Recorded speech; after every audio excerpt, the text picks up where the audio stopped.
We're back and on the baseball. Interleague play continues with 14 games slated. One of the first people I had the pleasure of working with at Broadcast Park, with big brother animosity, was Chris Miller. Chris came to Eastern Iowa in the late 90s, his first adult job after college at Indiana State. We had no idea who this guy was, and now in a couple of minutes, about 40 minutes away, we will find out the new head coach will be. It'll be Kurt Farron. It's funny, Nick, people always ask me, they're like, you worked in Cedar Rapids, Iowa. What was that like? And I said, some of the most honest and genuine people you'll ever meet, because they'll tell you exactly how they feel. You don't have to wonder how they're feeling. They'll tell you. And, part of that fabric of the Midwest, I always hold near and dear with me every day. Of course, it wasn't always serious. Production. What's up? What's up? What's up? We had a lot of fun together. Too sweet, it's too legit to quit. That's an MC Hammer song, if you didn't know that. Yeah, I knew that. Okay. Mommy, I don't like bugs.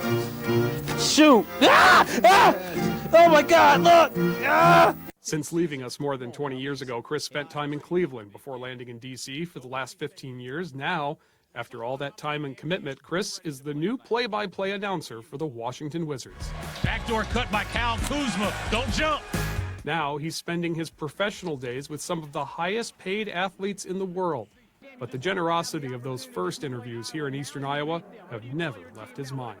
If it was interviewing Hayden Fry, Burke Ferentz, but then when you get into the high school ranks, going to Cedar Rapids Prairie or Kennedy or Xavier, all these places I went to, I always was appreciative of their time, because people don't have to do interviews. Today, Chris is part of the only all-black broadcast team in the NBA. Christy Winter-Scott has taken his sideline role, and former Wizard Drew Gooden is now next to Chris at courtside. I don't really think about my race. I think about where I came from, Cedar Rapids, right?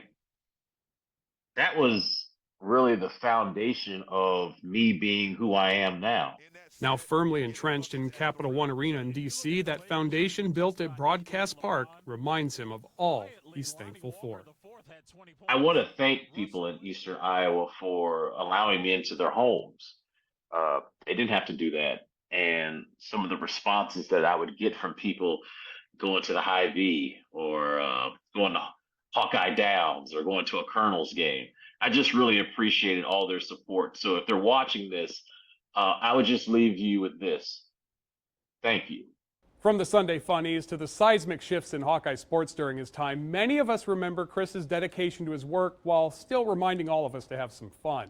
That's why I've made sure to send a collection of some of his funnier moments to his colleagues in D.C., and you can check them out right now at iowasnewsnow.com. Nick Weig, Iowa's News Now.